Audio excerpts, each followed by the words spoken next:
अगले 4 महीनों तक नीला कफन बांध करके गांव गांव में जाना पड़ेगा और बाबा साहब की तरह कांसी राम साहब की अलग को जगाना पड़ेगा।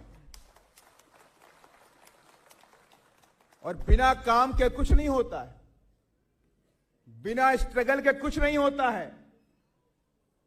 आप बिना काम के, बिना स्ट्रगल के, बिना मेहनत के सरकार नहीं बना सकते। क्या बना सकते? क्या मेरी जिम्मेदारी बस इतनी है कि मैंने अपना हाथी को वोट दे दिया और मेरा काम हो गया? बिल्कुल नहीं। आपकी जिम्मेदारी बनती है कि आप अपना वोट भी देंगे, कम से कम 10 से 20 लोगों को भी आप उनको लेकर के आएंगे, हाथी पर वोट डलवाएंगे, तब जाके बात बनने वाली, तब जाके बात बनने वाली है। और ये 2023 ये हमारे लिए अहम है, क्योंकि केंद्र में बैठी सरकार, आपकी इधर उन्हीं की सरकार है, जो केंद्र में बैठे लोग हैं उन्हीं की सरकार, बीजेपी की सरकार यहां पे है कि नहीं?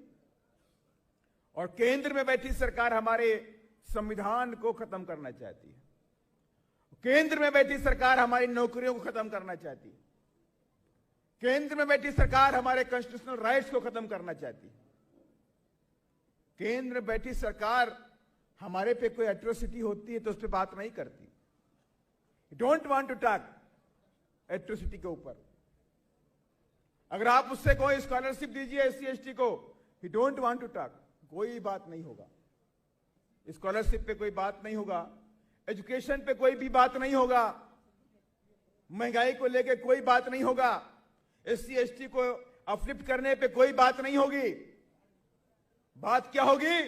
बात सिर्फ वहां होती है धन्ना सेठों के लिए काम करने की बात, वहां केंद्र की सरकार बैठे बैठे करती है।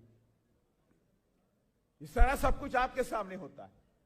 बाबा साहब डॉक्टर भीमराव अंबेडकर जी ने हमको कॉन्स्टिट्यूशनल राइट दिए, कॉन्स्टिट्यूशन दिया, पावर दिया, सर उठा के जीने का पावर दिया, सर उठा के चलने का पावर दिया, जॉब का पावर दिया, एजुकेशन का पावर दिया। ये सारा किसने दिया? बाबा साहब डॉक्टर भीमराव अंबेडकर जी ने दिया। और माननीय श्री कांशीराम साहब ने हमको बहुजन समाज पार्टी दिया।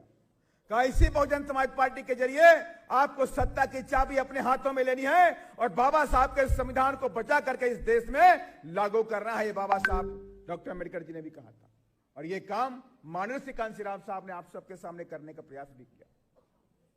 लेकिन लंबे अरसे तक हम आगे नहीं बढ़े, हम साउथ इंडिया में आगे नहीं बढ़े।